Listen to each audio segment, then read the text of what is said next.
नमस्कार दोस्तों। आज मैं आप लोगों को एक बहुत ही अच्छी कहानी लेकर के आई हूँ। एक बेश्या और साधु महाराज पंडित की कहानी है। इसे अगर आपने पूरी सुन ली तो आप अपने मार्ग से कभी नहीं भटकेंगे, क्योंकि इस कहानी के माध्यम से आपको यही सीखने को मिलेगा कि अपने कर्म से कभी पीछे नहीं हटना चाहिए। तो वीडियो शुरू करने से पहले, कहानी शुरू करने से पहले मैं निवेदन करती हूँ आप सभी से कि चैनल को सब्सक्राइब कर लीजिए, क्योंकि एक सब्सक्राइब हमारे लिए बहुत कीमती है।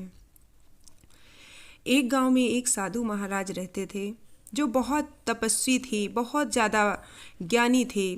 ऐसे साधु महाराज पंडित जी को दुनिया जानती थी, पूरे उसमें फेमस थे वो। पूरे गांव गली जहाँ से निकलते वहाँ साधु महाराज की बड़ी प्रशंसा हुआ करती थी।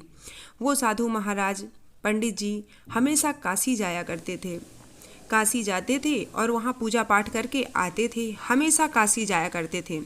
एक बार की बात है, वो काशी से लौट रहे थे कि बीच में चर्चाएं हो रही थी। कुछ आपस में कुछ लोग बहुत बातें कर रहे थे।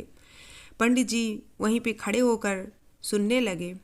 जब उन्होंने सुना तो वो समझ में आया कि वो लोग आपस में बात कर रहे हैं कि अरे इसने पाप का तो बाप कर डाला। ये पाप का बाप क्या होता है? पाप से भी बड़ा इस दुनिया में क्या हो सकता है? साधु महाराज को जब सबने देखा तो दौड़े दौड़े साधु महाराज के पास आए, पंडित जी के पास आए और पंडित जी से पूछने लगे कि अरे पंडित जी, अब आप ही बताइए कि इस पाप से बड़ा क्या होता है? इस पाप का बाप क्या होता है? आप तो बड़े तेजस्वी ज्ञानी हैं, तेजस्वी हैं, आप तो ज्ञान की बातें करते हैं, तो आपको ज़रूर पता होगा। आप तो 2 दिन 3 दिन में काशी जाते हैं, पूजा पाठ में बहुत निपुण हैं, तो आप हमें बताएं, इस प्रश्न का उत्तर दीजिए। साधु महाराज तो जैसे चकित रह गए, क्योंकि उन्हें भी इस प्रश्न का उत्तर नहीं मालूम था। उन्होंने कहा कि बेटा, अभी तो मैं बहुत थका हुआ हूँ, कुछ बात करने के मूड में नहीं हूँ। मुझे थोड़ा विश्राम करने दो, थोड़ा समय दो, इसके बाद मैं तुम्हारे प्रश्न का उत्तर दूंगा। पंडित जी वहाँ से निकल लिए। अब पंडित जी को तो ये बात पता नहीं थी, इसलिए उन्हें ये बात पता करनी थी। पंडित जी निकल पड़े, गली गली में पूछने लगे, कई जगह में गए, परेशान हो गए। उन्हें इस प्रश्न का उत्तर नहीं मिला। अब पंडित जी सोचने लगे, अगर अपनी गली में गया और सबको बताया कि मुझे इस प्रश्न का उत्तर नहीं पता, तो लोग मेरे बारे में पता नहीं क्या क्या गलत बातें करेंगे कि इतना ज्ञानी पंडित है और इसको ये भी नहीं पता कि पाप से बढ़ा क्या होता है। कहते कहते वो बहुत दूर चला गया। दूर की गलियों में जा कर के उदास बैठ गए पंडित जी। वहाँ पे वही गली में एक बेश्या रहा करती थी, एक अपनी सहेली के साथ। उसने जब देखा कि पंडित जी महाराज बैठे हुए हैं और बहुत दुखी हैं, बहुत चिंतित लग रहे हैं, उसने अपनी सहेली को भेजा और कहने लगी, जाओ पूछ कर आओ पंडित जी को क्या कष्ट है, क्या सेवा कर सकते हैं हम उनकी। वो सहेली गई और पंडित जी को प्रणाम करके कहने लगी कि पंडित जी, मेरी महारानी ने कुछ सवाल किए हैं, कुछ प्रश्न पूछे हैं, आप बताएं, आप परेशान क्यों हैं, आप चिंतित क्यों हैं, हम कुछ कर सकते हैं क्या आपके लिए? पंडित जी ने कहा कि जब पूरी दुनिया में कोई नहीं किया तो तुम लोग क्या करोगे? इस प्रश्न का उत्तर तुम लोग तो कदापि नहीं दे सकते हो, क्योंकि जब पूरे ज्ञानी महाराज, बड़े बड़े ज्ञानी हार गए तो तुम लोग कैसे दोगे?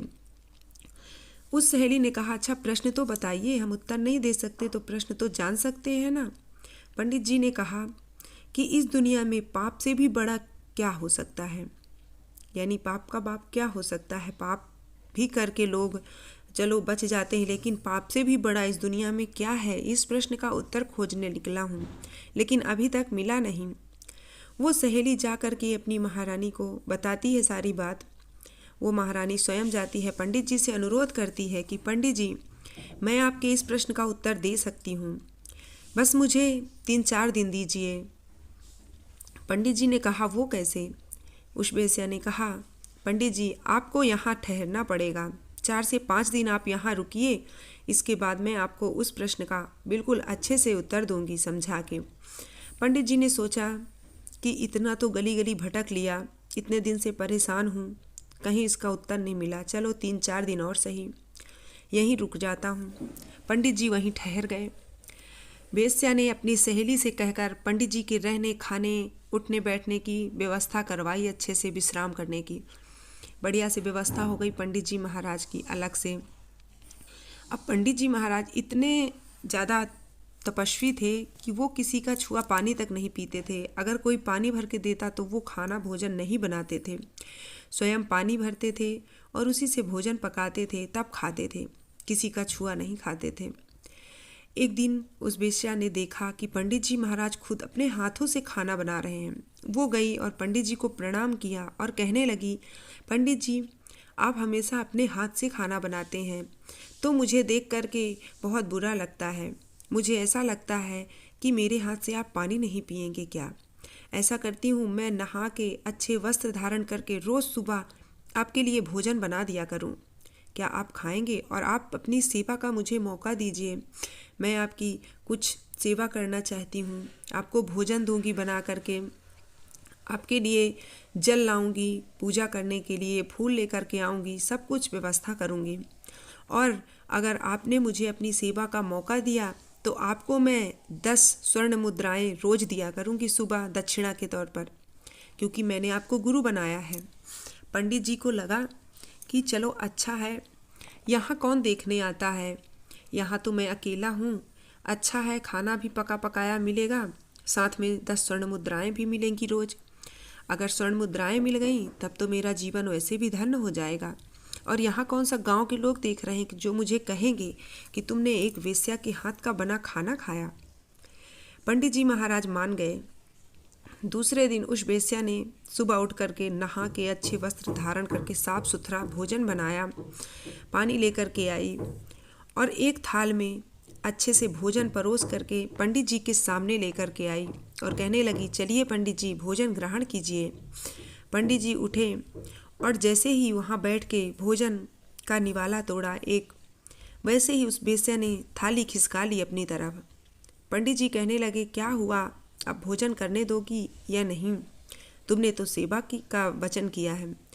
उस वेश्या कहने लगी, अरे पंडित जी, मैं कौन होती हूँ आपकी सेवा करने वाली?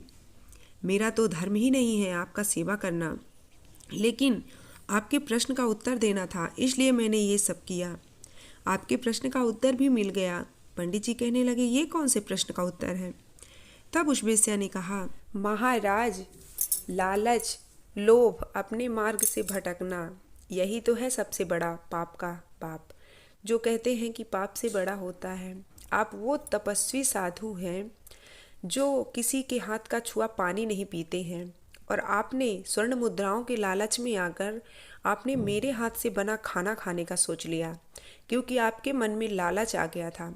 आप अपने मार्ग से भटक चुके थे, क्योंकि आप तपस्वी हैं, आप साधु महाराज हैं। आपको ऐसा नहीं करना चाहिए था। आपने लालच किया, जबकि आपको लालच बिल्कुल नहीं था आपके मन में, लेकिन आप अपने मार्ग से भटक गए। यही तो पाप से बढ़ के होता है, क्योंकि दुनिया में पाप तो बहुत तरीके के होते हैं, लेकिन ये अनोखे हैं, जैसे लालच करना हो गया, लोभ करना हो गया।